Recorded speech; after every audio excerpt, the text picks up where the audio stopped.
Welcome to Lesson 2 of Intercultural Communications. This week we turn our attention to the concept of worldview and culture.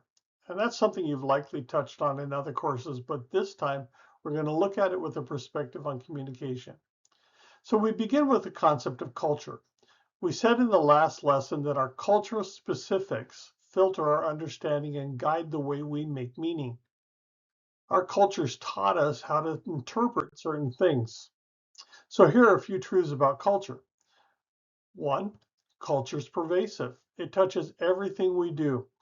You're a product of your culture, whether you're Sudanese, Afghani, Thai, or American. Your culture has shaped who you are, and it pervades every part of your life. Second, culture is learned. We receive culture from other people within our culture, and most of that learning happens casually, though some of it might be formal. Parents pass on culture to their children, but we also learn culture from interaction in the workplace, at church, at the market, everywhere. We learn what polite behavior on the bus is, how to engage strangers, not to talk on an elevator, or how to order a latte, mostly from observation of others, maybe some coaching of family and friends. Not only is culture learned, but it is shared and transmitted from one group to group and one generation to the next. One great example is to think about the games that children play, whether that's tag, hopscotch, double dutch, whatever it is in your area. There was no formal schooling for these games. And in fact, you probably didn't learn to play these games from an adult. You watched older children in your neighborhood or at school, and you figured it out from them.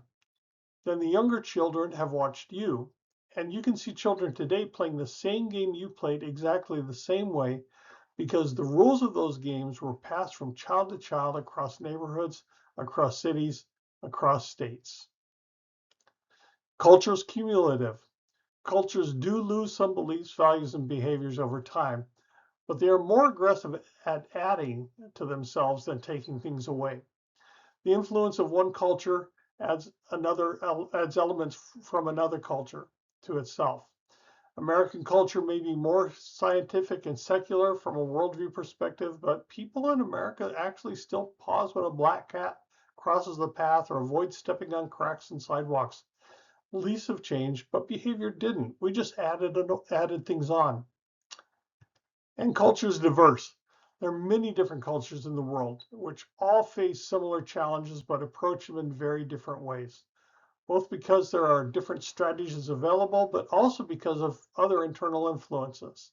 How you respond to disease is highly determined by what you believe as the cause of disease. Is it microbes? Is it demons? Is it curses? Is it all of the above? All of these things change the way cultures approach certain things and create the diversity we have in the world today.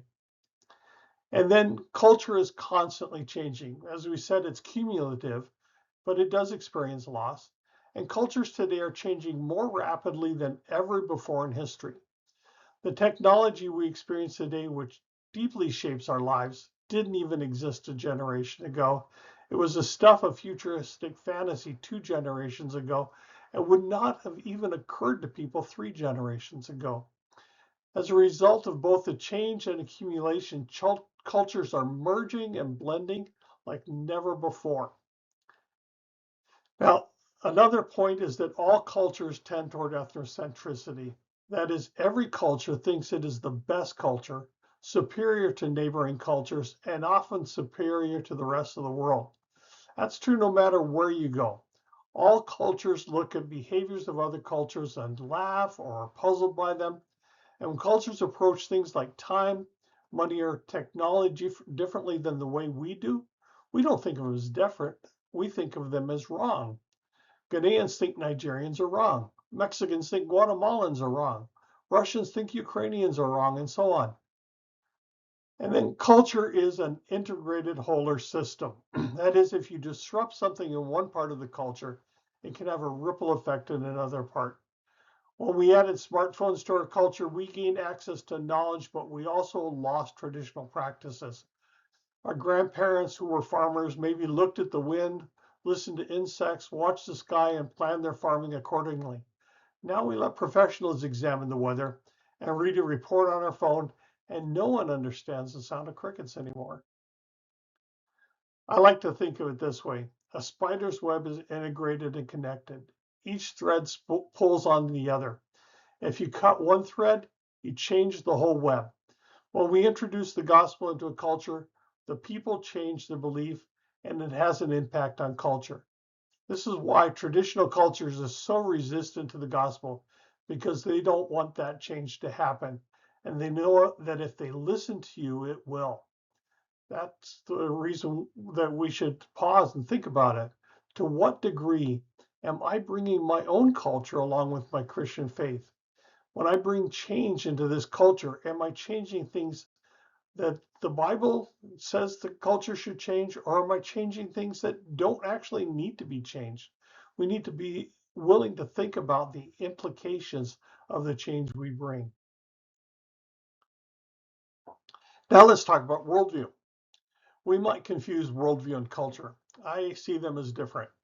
Worldview I see as the foundational or core assumptions of culture. Here are two definitions I think are useful. On your screen, James Sire, in his book, The Universe Next Door, defines it as a set of presuppositions or assumptions which we hold consciously or subconsciously about the basic makeup of the world. And then Timothy Warner describes worldview as being the actual belief system of a person in contrast to what they say they believe. So people function out of their worldview. You might say as a Christian, I love my neighbor, but do you love your neighbor? Has your faith really changed your worldview, or has it only changed your words? On the other hand, you can act like a Christian in many ways without your fundamental beliefs about the world being changed. Many people go to church but don't trust in God. Scott Murrow, one of the authors of your textbook and a former professor of mine, describes it as a set of assumptions which determine our view of the world, hence worldview. Then he goes on to say that it goes beyond just that set of assumptions into a methodological plan, a functional, structural, cognitive plan for applying those assumptions and interpreting and explaining everything around us, as well as determining how to live in the world. Not just what we think and what we assume, but how we actually live that out. And what's the plan that we use to live that out? And then he adds that worldview includes the manifestations of the assumptions and methodological plan, seen, as he says, in the system of living exhibited by the people of the culture, whether that's symbolic or ecological. In other words, worldview is a collection of assumptions, mostly which go unnamed, which form a plan which we use to determine how we should live, and then we live by that plan. Lloyd Quast and others have described worldview and culture in terms of layers like an onion, or as I prefer, like a cabbage. When you look at the outside of a cabbage, you see the outer leaves. That's the manifestation of the cabbage. But if you cut it open, there are many layers going down to the core. And for simplification, we're going to approach it as 4 layers. The 4 layers are rooted in reality. What is real? Every culture begins with what is real and is trying to make sense of what is real. We'll start though with the outer layer and call that behavior, or what is done. When you're looking at another culture, this is what's easy to see.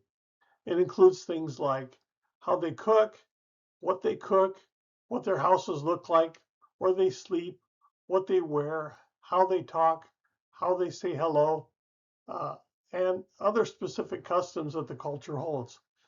So when you think about your own culture or other cultures, can you identify behaviors that cultures do that are different than your own culture? That's what we usually see when we go in. A tourist will see the behaviors and they'll come home and they'll talk about the behaviors. That's the outer layer, and everybody sees that outer layer. It's easy to see. The second layer is the way people organize what they do. So let's call that systems. These are things like traditions that we have, the way we do marriage, the way we structure our families, the way we educate our children, how we do trade, how we organize our government, These are organizational systems that shape behavior. How do they shape that behavior? Well, you think about a tradition like a wedding, shapes what people wear at a certain time. People know which clothes are appropriate for a wedding and which clothes may not be appropriate for that wedding. And so they choose their clothing accordingly. How do they know that? Because there's a system around weddings which has told us how to act at weddings. And so you can see all of these different things, traditions, marriage, family, education, as they differ from culture to culture, we see things that are similar, but sometimes not the same way at all as how we would do them. Family structure might not be the same from culture to culture. In some cultures of West Africa, the um, a woman's children are supported by her brother, not by her husband. And her husband is responsible for his sister's children. And so there's a greater importance to the uncle than there is in our own culture here in America. So a difference from culture to culture. And those are the systems which guide people in the behavior they conduct every day. The third layer is what people think of as important. So we call that layer values.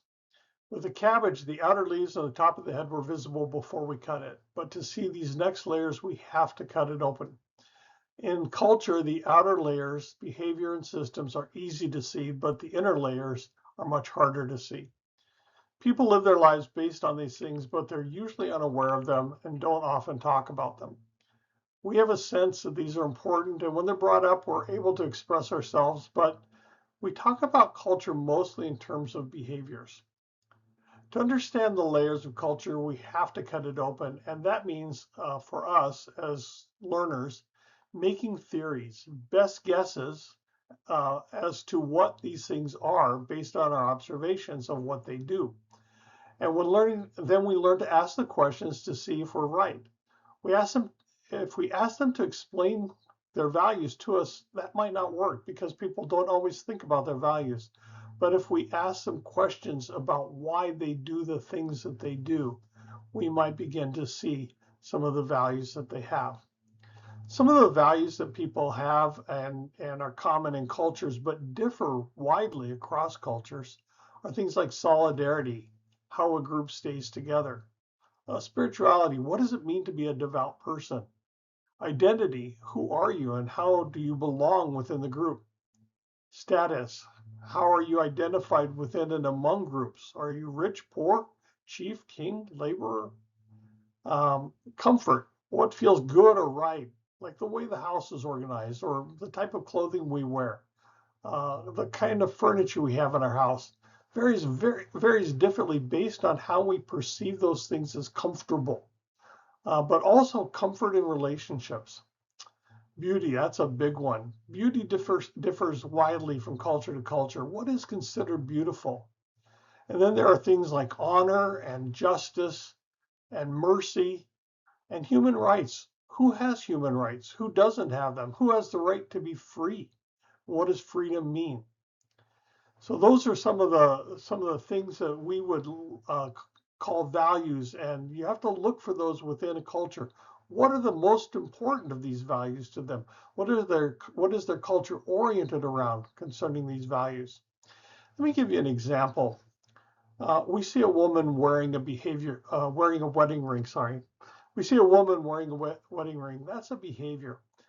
The system behind that is that the wedding ring is given to her at the wedding by her new husband. And that's just a custom and tradition that the system of wedding within our culture has designed. There's a value, though, behind that. The wedding ring itself signifies commitment. Commitment in marriage is a high value. It also shows her status as a married woman. And depending on the type of ring she gets, it may show her status as belonging to a wealthy husband or not. So the ring itself creates that status. Another one, looking up from values out, is the behavior that school children sometimes wear uniforms to school. Now, the system behind that has to do with our educational system. Children should go to school and they should demonstrate respect toward the school, and they do that by wearing a uniform at school. The value behind that is that a good education is important. Wearing uniform shows that the learner's getting a good education.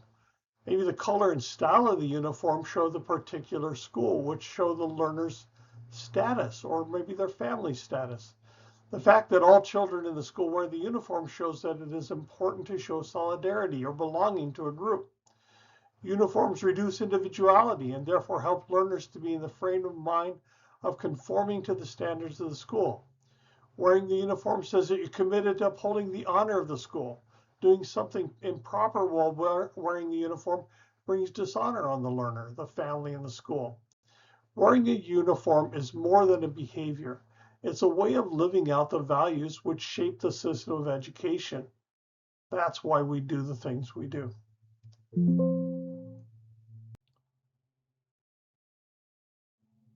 Finally, we reach the heart of the cabbage. Again, this layer can't be seen without cutting the cabbage, and so we also need to work hard to open it up and see it so we can understand it. And that's a layer of belief and worldview.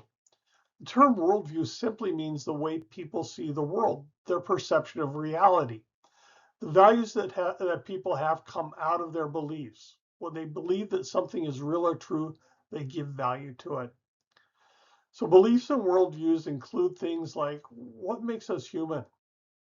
Are we the same as other humans? Is there a God? Or are there many gods? And if so, what is he or they like? How do people get to know God? How do we know things? How do we know what is right or wrong or good or evil? How do we explain pain, suffering, or disease? How do we explain peace, love, or joy? What is the universe? What is space, power, time, knowledge, or even existence? A good way to think about these things is to call them assumptions, because people don't always think about these things, but more importantly, they assume that they're true. They don't think about the possibility that they could be wrong. So when we find beliefs in another culture, they sometimes seem so obviously wrong to us, but to the people, they seem so obviously right. Let's look again at an example. People believe that people in a certain worldview might believe that if a person dies, if they're not honored well, their spirit will become angry and return to take vengeance on the family. So people believe that the spirit lives on in this world after death and must be kept happy. So what that does is that creates a value. People value peaceful and prosperous lives. So people learn to value their ancestors so that they can have peaceful and prosperous lives. That creates a system, or it feeds a system. The religious system creates rituals and customs for burying or honoring the dead to preserve that value. And that expresses itself in behavior. People express a fear of ghosts. They practice customs that they do at funerals, including maybe creating an expensive tomb or several days of food, drink, and dances and rituals, or offering up food to the spirit of the dead. Another example would be that people believe in gods who give or withhold blessing, and therefore these gods will not give a blessing or lift a curse or remain angry unless a person is made right in their eyes. So the value of being made right is a cultural value. Sins and curses need to be taken care of. Therefore, a system is organized, and the religious system, again, takes that value and organizes the doctrine about the gods they believe in and creates rituals for resolving any problems related to those beliefs because of the values that are created. So when someone is sick or dies, the behavior, people burn incense in front of a statue to appease the god. That's the behavior that comes from the way they believe about what gods they have. Of course, life would be easier if there was a one-on-one system correspondence. If the worldview had a single value that fed a single system or behavior. But unfortunately, it's not that simple.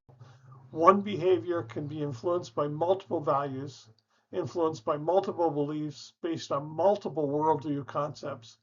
So if you want to bring change to a culture, you have to dig deep. We should note that that influence does go both ways. A belief that, for instance, in a culture that men are superior to women can lead to higher value for men than women, which means that the religious system works to preserve that value by creating prescribed behaviors for both men and women that preserve that value. On the other hand, there are cultures which once held to a stronger equality between men and women, but then adopted customs from outside from another culture, which became formalized in religion, which began to shift the value balance, which eventually will shift the worldview. So the system level, that third level, works both to preserve the values by prescribing behaviors, but also works to incorporate new behaviors into the value system. For instance, in some cultures today, the attempt is being made to ban head coverings for Muslim women living in Western communities. Um, but what that actually does is it causes entrenchment among the religious leaders of the systems because they're trying to preserve their values. When we bring the gospel to another culture, we're not trying to change the behavior or systems. We're trying to raise the values by shifting their foundational perspective on the world. Uh, a, a, a change like outlawing pornography might be a good thing, but ultimately it's better to see people's lives changed by the power of the Holy Spirit. Legislating morality at the behavioral level doesn't bring change to cultures. It brings change to behaviors. And eventually, yes, some of the systems may incorporate the new behaviors. But when we bring the gospel into another culture, we want them to see the world differently. We want them to understand the way the Bible expresses the world and gain a new biblical worldview. When we encounter another culture, we're going to find many similarities between our culture and theirs. Actually, I would say that when you encounter another culture, you find more similarities than differences, but there will be many differences. So there's a great overlap. And the reason for that is that both our culture and their culture are looking at reality. We have different perspectives on reality, but we're both looking at reality and gaining understanding of that reality, and then devising a way to deal with that reality. And that influences what we believe, and that influences then our values and our beliefs, our systems, and our behaviors. As we said earlier, worldview at the core of our culture is our perception of reality. But different life realities have given us a different perspective on the same reality. So if you live in a part of the world prone to hurricanes or typhoons, you end up with a certain expectation of life that every few years you could have a storm that could destroy everything, and you can't do anything about that. If you live in a part of the world without that, you have other concerns, but you don't live by that fear. Many cultures in catastrophe zones develop a fatalistic worldview. What will be. Where people have more control over their environment, there's less fatalism and a more determined approach to life. So it's the same world, but a different perspective on reality because of how they engage experience. And that leads to different approaches to life. At the core of our cabbage, cultures are all trying to explain the same thing, what is true, but they see those truths differently. These are worldview assumptions. So how does all of that about worldview relate to our topic of communication?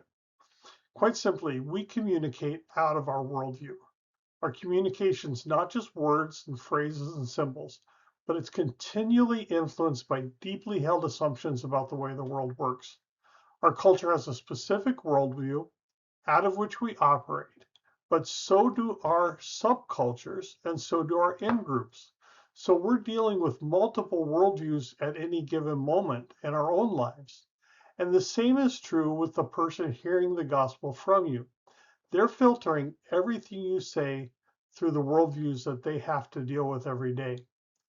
The more you understand about the other person's worldview, the more likely it is that you're going to bring change to their life, because the more likely it is that you're going to speak to the questions that they're really asking about things like, what is life? What is truth?